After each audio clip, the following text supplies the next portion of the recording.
Welcome everyone. 11th standard, subject commerce, unit 2, chapter 5, topic types of partner. In our previous video, we had discussed about liabilities of a partner and types of partnership. So இத பத்தி நம்ம போன வீடியோல டீப்பா நிறைய விஷயங்கள் discuss பண்ணோம். And now we are going to discuss about types of partner.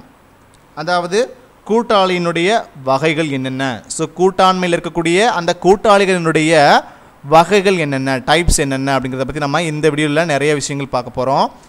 So CA students, types of partners. So active partner first point பாருங்கள். ஃபர்ஸ்ட் டைப் என்ன அந்த பார்ட்னர்ஸ்லன்னு பார்த்தீங்கன்னா, பார்ட்னர்ஸில் நிறைய வகையான பார்ட்னர்ஸ் இருக்காங்கிறது நமக்கு தெரியணும். ஸோ அதை பற்றி நம்ம ஃபர்தராக நிறைய பாயிண்ட்ஸில் நிறைய டைப்ஸ் ஆஃப் பார்ட்னர்ஸ் பற்றி நம்ம இந்த வீடியோவில் நிறைய பார்க்க போகிறோம். So first partner type of partner என்னென்னு பார்த்தோன்னா active partner. So active partner அப்படின்னு சொல்லி சொன்னால் உழைக்கும் கூட்டாளி அப்படின்னு சொல்லி சொல்லுவோம். ஸோ ஆக்டிவ் பார்ட்னர்னால் என்ன? உழைக்கும் கூட்டாளி. ஸோ ஒரு கம்பெனியில் எப்படிலாம் அந்த ஒவ்வொரு பர்சனும் அதில் பார்ட்னர்ஷிப்பாக என்னென்ன மாதிரியான டைப்ஸில் அதில் ஒர்க் பண்ணுறாங்க, அல்லது ஒர்க் பண்ணாமையே பார்ட்னராக இருக்கிறாங்க, அல்லது நேம்டு பார்ட்னராக இருக்கிறாங்க, அல்லது ரகசியமாக பார்ட்னர் இருக்கிறாங்க, அல்லது உழையா கூட்டாளியாக இருக்கிறாங்க, அல்லது உழைக்கக்கூடிய கூட்டாளியாக இருக்கிறாங்க எப்படின்னு சொல்லிட்டு நிறைய விதத்தில் நம்ம என்ன எப்படிலாம் பார்ட்னர்ஸ் வந்து இருக்கிறாங்க ஒரு கம்பெனியில், ஒரு ஃபேர்மில் அப்படின்னு சொல்லிட்டு நம்ம என்ன பண்ண போகிறோம், ஃபர்தராக பார்க்க போகிறோம்.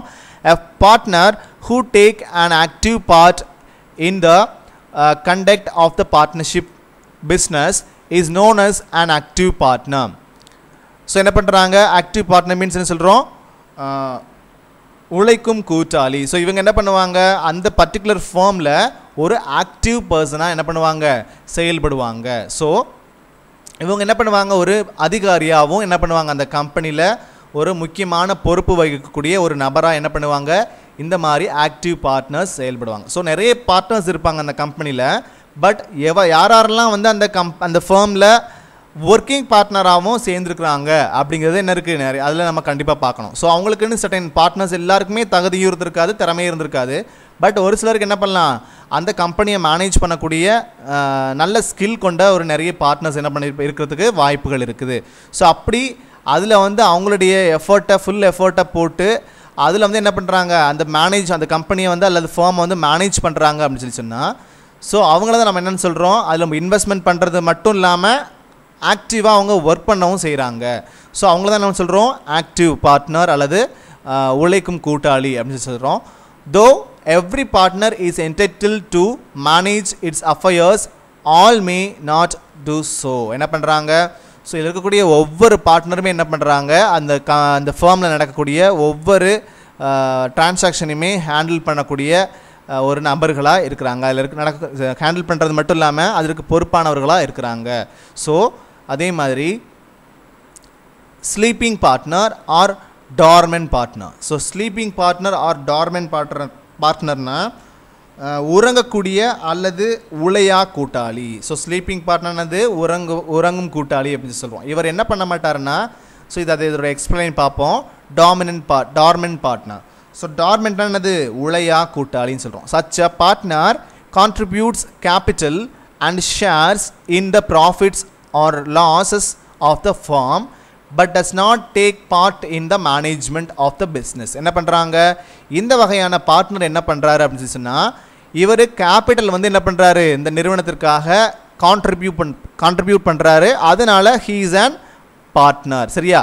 ஸோ என்ன பண்ணுறாரு, அவர் ஒரு பார்ட்னராக இருக்கிறாரு. பட் அதே மாதிரி என்ன பண்ணுறாரு, அவர் கேபிட்டல் இன்வெஸ்ட்மெண்ட் பண்ணியிருக்கிறாரு, கான்ட்ரிபியூட் பண்ணியிருக்கிறாருன்னா அந்த கான்ட்ரிபியூட் பண்ணுறதுக்கான ஷேர்ஸு ப்ராஃபிட்டாக இருந்தாலும் சரி, அதில் ஏற்படக்கூடிய லாஸாக இருந்தாலும் சரி, என்ன பண்ணிக்கிறாரு, அதுலேயும் ஷேர் பண்ணிக்கிறார். யார், இந்த ஸ்லீப்பிங் ஆர் டார்மென்ட் பார்ட்னர் அப்படிங்கிறவங்க. But is not take part in the management. என்ன பண்ணுறாங்க, அந்த கம்பெனியை அல்லது ஃபார்மை நிர்வகிக்கக்கூடிய பொறுப்பில் யார் வரமாட்டேங்கிறாங்க, யார் செயல்பட மாட்டாங்க அப்படின்னு சொல்லி சொன்னால், இந்த ஸ்லீப்பிங் பார்ட்னர் அல்லது டார்மென்ட் பார்ட்னர் என்ன பண்ண மாட்டாங்க, கலந்துக்க மாட்டாங்க. ஸோ இவங்க இன்வெஸ்ட்மெண்ட் பண்ணுறதோடு சரி, அதில் வரக்கூடிய லாப நட்டங்களில் ஷேர் பண்ணுறதோடு சரி என்ன பண்ண மாட்டாங்க, இவங்க ஒர்க் பண்ண வரமாட்டாங்க. அந்த மேனேஜ்மெண்ட் ஓரியன்ட் ஒர்க்குக்கு இவங்க வரமாட்டாங்க. ஓகேவா? He may not be known as a partner to the outsider. So இவங்க வெளியில் என்ன பண்ணியிருப்பாங்க, வெளியில் அவங்க பாட்டுக்கு இருப்பாங்க. இந்த கம்பெனியோட இந்த ஃபர்மோட இவரும் என்னது ஒன் ஆஃப் த பார்ட்னர் அப்படின்னு சொல்லி என்ன பண்ணிக்கலாம் சொல்லிக்கலாமே தவிர்த்து இவர் என்ன பண்ண மாட்டார், இதில் எந்த விதத்துலையும் ஒர்க்கிங் பார்ட்னராக இருக்க மாட்டார். yet he is liable to third parties to an unlimited extent as any other partner. அதே மாதிரி வெளியில் வந்து அவுட் சைடர்ஸ்க்கு வந்து என்ன பண்ண மாட்டாங்க, இவங்க வந்து இந்த கம்பெனியில் வந்து ஒரு பார்ட்னராக இருக்கிறாங்களா அப்படிங்கிறது அவங்களுக்கு தெரியறதுக்கு வாய்ப்பு இருக்காது. பட் மூன்றாம் நம்பருக்கு அதாவது தேர்ட் பார்ட்டிஸுக்கு எந்த மாதிரியான லயபிலிட்டிஸ் இருந்தால் கூட அதுக்கு யாரும் பொறுப்பாவாங்க அப்படின்னு சொல்லி சொன்னால் இந்த ஸ்லீப்பிங் பார்ட்னரும் பொறுப்பாவாங்க. ஏன்னா இவங்க ஒன் ஆஃப் த பார்ட்னர், ப்ராஃபிட்டாக இருந்தாலும் சரி லாஸஸாக இருந்தாலும் சரி அதில் எல்லாத்துலேயுமே ஷேர் பண்ணக்கூடிய அந்த நபர் தான் யார், இந்த ஸ்லீப்பிங் ஆர் டார்மெண்ட் பார்ட்னர் அப்படிங்கிறவங்க. ஸோ நம்ம இந்த மாதிரியான ஒரு கிரெடிட் நிறைய விஷயங்கள் கிரெடிட் டெப்ட்ஸ் எல்லாம் நம்ம பண்ணியிருக்கோம் அப்படின்னு சொன்னால் அந்த கடன்களை நம்ம சால்வ் பண்ணுறதுக்கு நம்ம யாரும் பொறுப்பாகிறாங்க, அந்த ஸ்லீப்பிங் பார்ட்னர் பொறுப்பாகிறாங்க. யாருக்கு, இந்த தேர்ட் பார்ட்டிஸுக்கு கொடுக்கக்கூடிய அந்த லயபிள் அமௌண்ட்ஸ் இருக்கு இல்லையா, கிரெடிட் அமௌண்ட் இருக்கு இல்லையா, ஸோ அந்த அமௌண்ட்ஸுக்கு யாரும் பொறுப்பாகிறாங்க, ஸ்லீப்பிங் பார்ட்னரும் பொறுப்பாக தான் ஆகுறாங்க. தென் அடுத்து பாருங்கள் நாமினல் பார்ட்னர். ஸோ நாமினல் பார்ட்னர்னால் யார் அப்படின்னு சொல்லி பார்த்தோன்னா பேரளவு கூட்டாளி அப்படின்னு சொல்லுவாங்க. ஸோ இவங்க பேரளவில் மட்டும்தான் கூட்டாளியாக இருப்பாங்க. ஸோ நிறைய டைப் ஆஃப் பார்ட்னர்ஸ் இருக்கிறாங்க இல்லையா. ஸோ இதில் பாருங்க கொடுத்துருக்காங்க type of partners. So first one பாருங்கள் யார் அப்படின்னு சொல்லி பார்த்தோன்னா active partner, second one sleeping partner, third one nominal partner, fourth one secret partner and fifth one partner in profit only and அடுத்தது பாருங்கள் partner by estoppel and partner by holding out and minor partner. So இந்த மாதிரி ஒரு 8 விதத்தில் 8 types of partners வந்து என்ன பண்ணுறாங்க இந்த பார்ட்னர்ஷிப் ஃபார்மில் இருக்கிறாங்க. ஓகேவா. ஸோ அடுத்து பாருங்கள் nominal partner. So nominal partner என்னது பெயரளவு கூட்டாளி. Such a partner neither contributes any capital nor is he entitled to manage the affairs of the business. He only lends his name to the firm because on the strength of his name and reputation the firm may attract additional business and raise funds easily. So இவங்க என்ன பண்ணுவாங்க, capital investment பண்ணுறதோ அந்த கம்பெனிக்கு அந்த particular partnership ஃபர்முக்கு அந்த partner என்ன பண்ணுறதில்ல, நெய்தர் கான்ட்ரிபியூட்ஸ் எனி கேபிட்டல் நார் என்ன பண்ணுறதில்ல, எந்த விதத்துலையும் கேபிட்டலும் என்ன பண்ணுறதில்ல, அதில் இன்வெஸ்ட்மெண்ட் பண்ணுறதில்ல, கான்ட்ரிபியூட் பண்ணுறதில்ல. அண்ட் அதே மாதிரி he entitled to manage the affairs of the business. அதே மாதிரி எந்த விதத்துலையும் அவர் அந்த பிஸ்னஸை வந்து மேனேஜ் பண்ணுற வேலைகளுக்கும் மேலாண்மை செய்கிறதுக்கும் வர்றதில்லை. he only lends his name என்ன பண்ணுறாங்க, அவர் வந்து சொசைட்டியில் ஒரு பெரிய நேம்டு பர்சனாக இருப்பாங்களா இருக்கும், அல்லது நல்ல பெயர் வாங்கியிருக்கக்கூடிய ஒரு நல்ல ஒரு நபராக இருக்கலாம். ஸோ அப்படிப்பட்ட நபரை என்ன பண்ணுவாங்க, அந்த அவருடைய நேம்காக என்ன பண்ணியிருப்பாங்க, அவரோட அந்த நேம் அண்ட் ரெப்யூட்டேஷனுக்காக என்ன பண்ணுவாங்கன்னா அந்த ஃபர்மில் ஒரு ஒன் ஆஃப் த பார்ட்னர் அப்படிங்கிற மாதிரி என்ன பண்ணியிருப்பாங்க அவங்கள வச்சுருப்பாங்க. சரியா. May attract additional business and raise funds easily. எதற்காக இந்த மாதிரியான நபர்களை வந்து நாமினல் பார்ட்னர்ஸாக என்ன பண்ணுறாங்க நம்மளுடைய வச்சுருக்காங்க அப்படின்னு சொன்னால் அவங்களுடைய நம்ம அந்த ஃபர்மினுடைய அடிஷ்னல் பிஸ்னஸ் வந்து என்ன பண்ணணும், ஃபண்ட்ஸை ரைஸ் பண்ணணும். அந்த பிஸ்னஸ் வந்து என்ன பண்ணணும், பிஸ்னஸ்க்காக ஃபண்ட்ஸை ஈஸியாக ரைஸ் பண்ணணும் அப்படிங்கிறதுக்காக தான் என்ன பண்ணுறாங்க இந்த மாதிரியான ரெப்யூட்டட் பர்சனை நேம்டு பர்சனை என்ன பண்ணுறாங்க அதில் நாமினல் பார்ட்னராக அவங்க வச்சுக்கிறாங்க. Nominal partner however is liable for all the acts and debts of a firm as if he were a real partner though he does not get any share in the firm's profit. என்ன பண்ணுறாங்க, இந்த nominal partner வந்து பேரளவுக்கு மட்டும்தான் அதில் என்ன பண்ணுவாங்க பார்ட்னராக இருப்பாங்களே தவிர்த்து அவங்க எந்த விதமான லயபிள்ஸ்க்கும் எந்த விதமான டெப்ட்ஸுக்கோ அவங்க என்ன பண்ண மாட்டாங்க பொறுப்பாக மாட்டாங்க. ஃபார்ம்ஸ் இதில் வந்து என்ன பண்ணுவாங்க இவங்க இவங்க என்ன பண்ணுறாங்க ரியல் பார்ட்னர் மாதிரியே செயல்படுவாங்க. தோ does not get any shares. இதுலேருந்து என்ன பண்ண மாட்டாங்க அவங்க வந்து எந்த விதத்துலையும் இன்வெஸ்ட்மெண்ட் பண்ணாததுனால இதுலேருந்து எந்த விதமான ஷேர்ஸு எதுவுமே வந்து என்ன பண்ண மாட்டாங்க ப்ராஃபிட்லேயே ஆகட்டும் லாஸ்ட்லேயே ஆகட்டும் எதுலேயும் இவங்க ஷேரிங்கும் பண்ணிக்க மாட்டாங்க. ஒன்லி இவங்க வந்து அவங்களுடைய நேம் அண்ட் ரெப்புடேஷனுக்காக தான் என்ன பண்ணுறாங்க இதில் ஒரு பார்ட்னராக நாமினல் பார்ட்னராக என்ன பண்ணுறோம் நம்ம அப்பாயிண்ட் பண்ணுறோம். சரியா.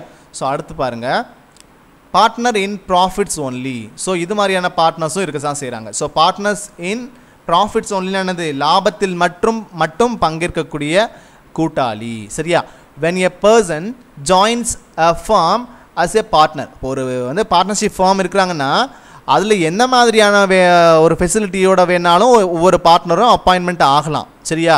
ஸோ நான் வந்து லாபத்தில் மட்டும்தான் பங்கேற்பேன் அப்படிங்கிற மாதிரி ஒரு கூட்டாளி இருப்பாங்க.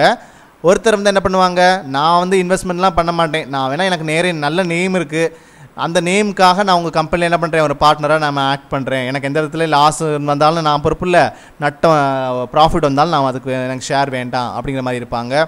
ஸோ ஒரு சிலர் என்ன பண்ணுவாங்க, அதில் இன்வெஸ்ட்மெண்ட் பண்ணுறவங்க மற்றமாக இருக்கும், அதில் எந்த விதமான ஒர்க்கையும் கொடுக்க மாட்டாங்க, அவங்க உழைக்க மாட்டாங்க. ஸோ அவங்கள எப்படி சொல்கிறோன்னா ஸ்லீப்பிங் பார்ட்னர்ஸ் சொல்லுவோம், அந்த மாதிரியும் இருக்கிறாங்க. அதே மாதிரி ஒரு சிலர் என்ன பண்ணுவாங்கன்னா இன்வெஸ்ட்மெண்ட்ஸும் பண்ணுவாங்க, அதில் அந்த மேனேஜ்மெண்ட்ஸை ஏற்றுக்கிட்டு அந்த மேனேஜ்மெண்ட் ஆக்டிவிட்டி செய்யக்கூடிய ஒருத்தராகவும் இருப்பாங்க. ஸோ இந்த மாதிரி நிறைய டைப் ஆஃப் பார்ட்னர்ஸ் வந்து என்ன பண்ணுறாங்க இருக்கிறாங்க. சரியா? ஸோ அதை பற்றி நம்ம பார்த்துட்டே வரோம். So profits only, partners in profits ஒன்லினா லாபத்தில் மட்டும் பங்கேற்கக்கூடிய கூட்டாளி சொல்லுவோம். when a person joins a firm as a partner on the condition that he is entitled to a specified share of the firm's profits only. என்ன பண்ணுவாங்க, அவங்களுக்கு specified shares வந்து என்ன பண்ணிடுவாங்க, கொடுத்துருவாங்க, அது கண்டிஷன் பேசிஸில் அந்த பார்ட்னருக்கு. ஸோ அந்த ஃபர்ம்ஸ் ப்ராஃபிட்ஸ் ஒன்லி, ஸோ ப்ராஃபிட்ஸில் மட்டும்தான் என்ன பண்ணுவாங்க, அவங்க ஷேர் பண்ணிப்பாங்க. he is called a partner in profits only. So என்ன பண்ணுறோம், இவர் என்ன எப்படி கால் பண்ணுறோன்னா, இவர் லாபத்தில் மட்டும் பங்கேற்கக்கூடிய கூட்டாளி அப்படின்னு சொல்லி கால் பண்ணுறோம். எந்த விதத்துலையும் அவன் என்ன பண்ண மாட்டார், நட்டங்கள் ஏற்பட்டா லாஸஸ் கிரியேட் ஆச்சுன்னா அதில் எந்த விதத்துலையும் அவர் ஷேர் பண்ணிக்க மாட்டார், ஸோ பங்கு கொள்ள மாட்டார். சரியா? It means that he will not be called upon to bear any portion of the losses sustained. He will however the liable to third parties for all the debts of the firm like any other partner. Such partner usually do not take part in the management of the business. என்ன பண்ணுறாங்க, so இந்த மாதிரி ஏதாவது loss ஏற்பட்டுச்சுன்னா அதுக்கு வந்து என்ன பண்ண மாட்டார், இவருக்கு காரணமாக இருக்க மாட்டார், அதை ஏற்றுக்கவும் மாட்டார். So he will however be liable to third parties for all the debts. என்ன பண்ணுறாங்க, அவங்களுக்கு இருக்கக்கூடிய கடன்களுக்கு எல்லாருக்கும் அவங்க யாரும் லயபிலிட்டியாக இருக்கிறாங்க, இந்த மாதிரியான ப்ராஃபிட்டில் பங்கு கொள்ளக்கூடிய அந்த ஒரு பார்ட்னரும் இதுக்கு வந்து லயபிலிட்டி பர்சனாக இருக்கிறாரு, நிறுவனம் வாங்கியிருக்கக்கூடிய ஏதாவது கடன்களுக்கு. ஸோ தேர்ட் பார்ட்டிகிட்டேருந்து வாங்கியிருக்கக்கூடிய அந்த கடன்களுக்கு யாரும் பொறுப்பாவாங்கன்னா இந்த பார்ட்னர் இன் ப்ராஃபிட்ஸ் ஒன்லி அப்படிங்கிற அந்த பார்ட்னர்ஸ் என்ன பண்ணுவாங்க, பொறுப்பாக கண்டிப்பாக பொறுப்பாவாங்க. Such partner usually do not take part in the management of the business. But என்ன பண்ண மாட்டாங்க, இந்த மாதிரியான பார்ட்னர் வந்து பிஸ்னஸ் மேனேஜ்மெண்ட்டில் கண்டுக்கவே மாட்டாங்க. ஸோ யார் வேணாலும் எப்படி வேணாலும் ஒர்க் பண்ணுங்கள், எனக்கு என்ன பண்ணணும், ப்ராஃபிட்ஸில் மட்டும் எனக்கு ஷேர் வேணும் அப்படிங்கிறத இவங்களோட டெண்டன்சியாக இருக்கும். அதே மாதிரி partner by estoppel. So partner by estoppel அப்படின்னு சொன்னால் முரண் தடை கூட்டாளி அப்படின்னு சொல்லுவாங்க. ஸோ முரண் தடை கூட்டாளி அப்படின்னு சொன்னால் in case a person represent himself herself by words or actions or has allowed him to be represented as a partner of the firm. என்ன பண்ணுவாங்க, ஸோ ஒரு சிலர் வந்து என்ன பண்ணியிருப்பாங்க அப்படின்னு சொல்லி சொன்னால் அவங்களுடைய அந்த பர்சன் வந்து எப்படி இருப்பாங்க, ஒரு ஆளாக இருக்கலாம் அல்லது ஒரு ஆண் பெண்ணாக இருக்கலாம். ஸோ என்ன பண்ணுவாங்க, அவங்கள வந்து இந்த ஒரு பார்ட்னர் மாதிரி என்ன பண்ணிப்பாங்க, வெளியில் இருக்கக்கூடிய நபர்களுக்கு ரெப்ரசன்ட் பண்ணுவாங்க. சரியா? பார்ட்னர் இவங்களும் என்னது, இந்த கம்பெனியில் இருக்கக்கூடிய ஒன் ஆஃப் த பார்ட்னர் அப்படிங்கிற மாதிரி ஒரு நேமை க்ரியேட் பண்ணிடுவாங்க. சரியா? அந்த ஃபர்மோட ஒரு பார்ட்னர் அப்படிங்கிற மாதிரி. Even though he is not a partner, but அவர் என்ன பண்ணுறது இல்லை, அந்த கம்பெனியோட உண்மையான பார்ட்னர் இல்லை, பட் அவங்கள என்ன பண்ணியிருப்பாங்க, இவரும் ஒன் ஆஃப் த பார்ட்னர் அப்படின்னு சொல்லிட்டு அவுட் சைடர்ஸ் வந்து என்ன பண்ணியிருப்பாங்க, அவங்கள நம்பிட்டு இருப்பாங்க. He is called partner by estoppel. என்ன பண்ணுறாங்க, ஸோ இவங்களை தான் எப்படி கால் பண்ணுறோன்னா பார்ட்னர் பை எஸ்டோப்பல், முரண்தடை கூட்டாளி அப்படின்னு சொல்கிறோம். Such a partner cannot deny his liability of outside party lends money to the firm supposing him to be a partner. So இந்த மாதிரியான பார்ட்னர் வந்து எப்படி எதற்காக க்ரியேட் பண்ணப்படுறாங்கன்னா அவங்களுக்குன்னு வெளியிலேருந்து கிடைக்கக்கூடிய அந்த மணி அந்த கிரெடிட் ஃபெசிலிட்டிக்காக.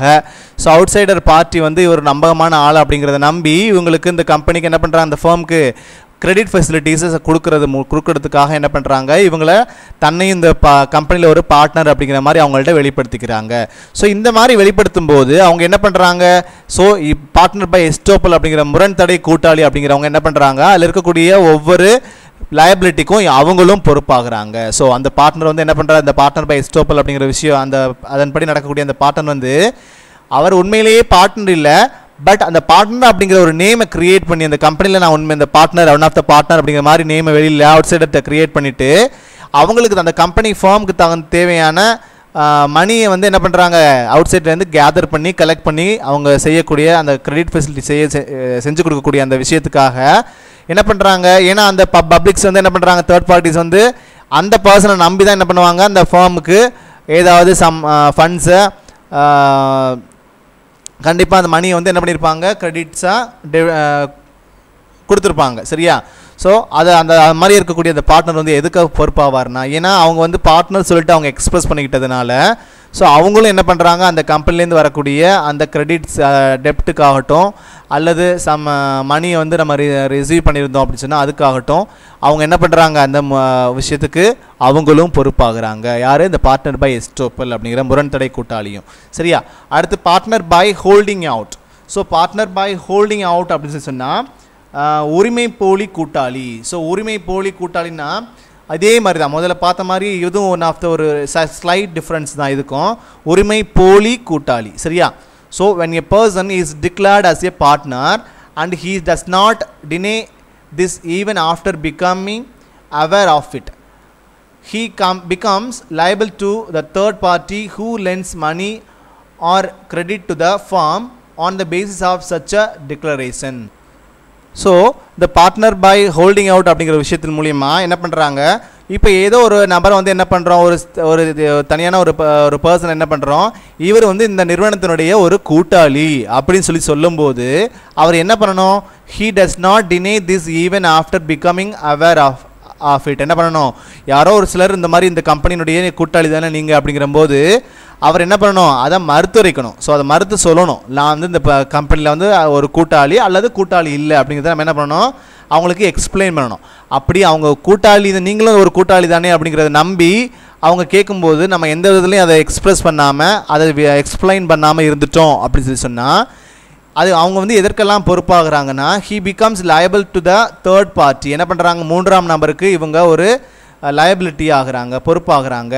So who lends money or credit to the firm, யாரெல்லாம் அந்த கம்பெனிக்கு அந்த ஃபர்முக்கு பணம் வந்து கடனாவோ லோனாவோ ப்ரொவைட் பண்ணியிருக்கிறாங்களோ or credit to the firm on the basis of such a declaration. இந்த மாதிரி நடந்திருக்கக்கூடிய செயல்பாடுகளுக்கு எல்லாத்துக்கும் யார் பொறுப்பாகிறாங்க, பார்ட்னர் பை இந்த ஹோல்டிங் அவுட் அப்படிங்கிற ஒரு விஷயம். அந்த பார்ட்னர் வந்து என்ன பண்ணுறாங்க, இந்த மாதிரியான விஷயத்துக்கு பொறுப்பாகிறாங்க. ஸோ இப்போ என்ன பண்ணணும், அந்த பார்ட்னர் வந்து இந்த மாதிரி நீங்களும் அந்த கம்பெனியில் ஒரு பார்ட்னர் தானே அப்படிங்கிற மாதிரி யாராவது சொல்லும்போது நான் அந்த கம்பெனியில் கண்டிப்பாக பார்ட்னர் இல்லை அப்படிங்கிறத எக்ஸ்பிளைன் பண்ணிட்டா நோ ப்ராப்ளம்.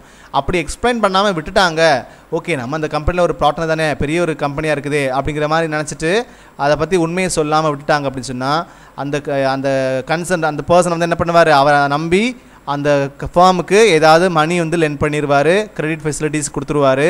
அப்படி கொடுக்கும்போது யாரை தான் நம்பி கொடுத்துருப்பாரு, நம்மளை நம்பி தான் கொடுத்துருப்பாரு, அந்த பார்ட்னரை நம்பி தான் கொடுத்துருப்பாரு. ஸோ அப்போ அது ஏதாவது பிரச்சனைகள் வந்தது அப்படின்னு சொன்னால் அதுக்கு யாரும் பொறுப்பாவாங்க, இந்த பார்ட்னர் பை ஹோல்டிங் அவுட் அப்படிங்கிற அந்த பர்சனும் பொறுப்பாகிறாங்க. ஸோ அடுத்து பாருங்கள், சீக்ரெட் பார்ட்னர், ரகசிய கூட்டாளி அப்படின்னு சொல்லுவோம். A secret partner is one whose association is not known to the general public. Other than this distinct feature, he is like rest of the partner in all respects. So இந்த மாதிரி ஒரு கூட்டாளி, இந்த ஒரு பார்ட்னர் வந்து எப்படி இருக்கிறாங்க, எப்படி செயல்படுறாங்க அப்படின்னு சொல்லி பார்த்தோன்னா, இந்த பர்டிகுலர் பார்ட்னர் வந்து என்ன இல்லை அப்படின்னு சொன்னால் இவர் வந்து என்ன பண்ண மாட்டார், known to the general public. இவர் வந்து கண்டிப்பாக இந்த கம்பெனியில் ஒரு பார்ட்னராக இருப்பார், பட் இவர் என்ன பண்ண மாட்டாங்க, அந்த பர்டிகுலர் ஜென்ரல் பீப்புளுக்கு ஜென்ரல் பப்ளிக்ஸுக்கு என்ன பண்ண மாட்டாங்கன்னா இவர் வந்து இந்த கம்பெனியில் ஒரு பார்ட்னர் அப்படிங்கிற ஒரு விஷயம் என்ன இருக்காது, தெரிஞ்சிருக்காது. So other than this distinct feature he is like rest of the partners in all the respect. ஆனால் இப்படி ஆனாலும் அவர் என்ன தான் இருக்குது, சீக்ரெட்டாக என்ன பண்ணியிருப்பார், அவர் ஒரு பார்ட்னராக தான் இருக்கிறாரு. இப்போ ஸோ என்ன இருக்குது, இந்த மாதிரி வெளியில் எந்த மாதிரியான விஷயங்கள் நடந்தாலும், எந்த மாதிரியான கிரெடிட்டு மணி லெண்ட் பண்ணியிருந்தாலும் அதற்கு யாரும் பொறுப்பாகிறாங்க அப்படின்னு சொன்னால் இவர் மறைமுகமாக இருக்கிறாரு, யாருக்கும் இப்போ ஜென்ரல் பப்ளிக் இவர் பார்ட்னர் தெரியலனா கூட என்ன தான் இவருக்குன்னு ஒரு சில எல்லா விதமான ரெஸ்பெக்ட்ஸும் கண்டிப்பாக இருக்க தான் செய்யும். ஏன்னா இவர் எல்லாத்துக்குமே பொறுப்பாகவும் செய்வார், ஏன்னா இவரும் ஒன் ஆஃப் த பார்ட்னர். சரியா? ஸோ அப்போ அதில் இருக்கக்கூடிய கிரெடிட்ஸ்க்காகட்டும் எல்லா விதமான டிரான்சாக்ஷனுக்கும் இவரும் ஒன் ஆஃப் த பார்ட்டிசிபென்ட். சரியா? ஸோ அதே மாதிரி லாஸ்ட் ஒன்று 7th 8th ஒன்று பாருங்கள், மைனர் பார்ட்னர். ஸோ மைனர் பார்ட்னர்னது இளவர் கூட்டாளி. சரியா? ஸோ இளவர்னா என்னது 18 இயர்ஸ் பிலோவாக இருக்கக்கூடியவங்களை தான் நம்ம என்னென்னு சொல்லுவோம், மைனர் அப்படின்னு சொல்லுவோம். ஸோ இப்போ மைனர் பார்ட்னர் இளவர் கூட்டாளின்னு சொல்லுவோம். Under the Indian majority act, person who has not completed 18 years of age is a minor. என்ன பண்ணுறாங்க? ஸோ இந்த இந்தியன் மெஜாரிட்டி ஆக்ட் படி ஒவ்வொரு பர்சனும் என்ன பண்ணணும் அப்படின்னு சொன்னால், who has not completed 18 years என்ன பண்ணுறாங்க, யாரெல்லாம் வந்து 18 வயது பூர்த்தி அடையாமல் இருக்கிறாங்களோ அவங்களெல்லாம் நம்ம என்னன்னு சொல்லி கால் பண்ணுவோம், மைனர். ஸோ அவங்களாம் யார், இளவர், மைனர் அப்படின்னு சொல்லுவோம். however he will continue to be a minor till he completes 21 years. So என்ன பண்ணுறாங்க, அவங்க எப்போ 21 வயது வரைக்கும் அடைகிற வரைக்கும் அவங்க என்னென்ன சொல்லப்படுறாங்க, கால் பண்ணப்படுறாங்க, மைனர் அப்படிங்கிற பேசிஸ்லாம் கால் பண்ணப்படுறாங்க. If a guardian has been appointed to the minor. So இந்த மாதிரியான ஒரு பார்ட்னருக்கு கார்டியன் கண்டிப்பாக அப்பாயிண்ட் பண்ணி தான் என்ன பண்ண முடியும், அவங்கள பார்ட்னராக அதில் சேர்க்க முடியும். He can be admitted to the benefits of a partner. But அதில் இருக்கக்கூடிய எல்லா விதமான பெனிஃபிட்ஸ்லையும் என்ன பண்ணுவாங்க, இவங்க கலந்துப்பாங்க, பங்கெடுத்துப்பாங்க. ஓகேவா? ஸோ இப்போ அவங்களுக்குன்னு ஒரு சப்போர்ட்டாக என்ன பண்ணியிருப்பாங்க, கார்டியன் வச்சுட்டு அதில் கூட்டாளியாக அவங்களையும் இன்வால்வ் பண்ணுவாங்க. யார், இந்த மைனர் பார்ட்னரை. சரிதான்? அடுத்ததா, partnership arises a result of contract but a minor has no contractual capacity. So இப்போது இந்த மாதிரியான பார்ட்னர்ஷிப்பில் இந்த மாதிரி மைனர் பார்ட்னர் வந்து என்ன பண்ணுவாருன்னா, எந்த கான்ட்ராக்ட்லலாம் அவர் என்ன பண்ண முடியாது, அவர் பங்கு கொள்ள முடியாது. எந்த விதமான அக்ரிமெண்ட் இந்த மாதிரியான விஷயங்கள்லாம் அவர் பங்கு கொள்ள முடியாது. But minor has no contractual capacity. ஏன்னா மைனர் அப்படிங்கிறதுனால அவருக்கு கான்ட்ராக்சுவல் கெப்பாசிட்டி இல்லை அப்படிங்கிறாங்க. எந்த விதமான அக்ரிமெண்ட்ஸ்லையும் அவர் சைன் பண்ணுறதுக்கு அவருக்கு அதிகாரம் இல்லை. Though a partnership cannot be created with a minor as a partner. So இப்போ என்ன பண்ணக்கூடாது, மோஸ்ட் ப்ராப்ளி மைனரை வச்சு என்ன பண்ணக்கூடாது, பார்ட்னரை சேர்க்கக்கூடாது. A minor can be admitted to the benefits of a partnership which is already in existence.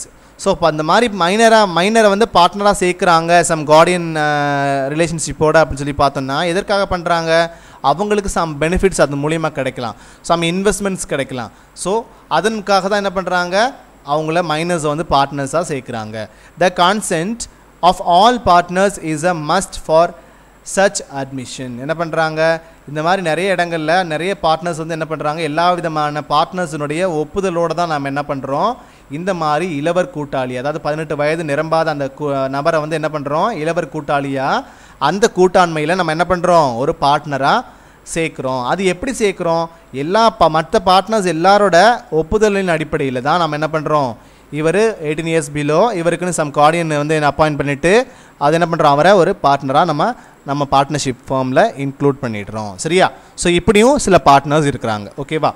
So இவ்வளோ தான் students. இதில் ஏதாவது டவுட்ஸ் இருந்ததுன்னா என் நம்பருக்கு கால் பண்ணி கிளியர் பண்ணிக்கோங்க. Until then, bye students.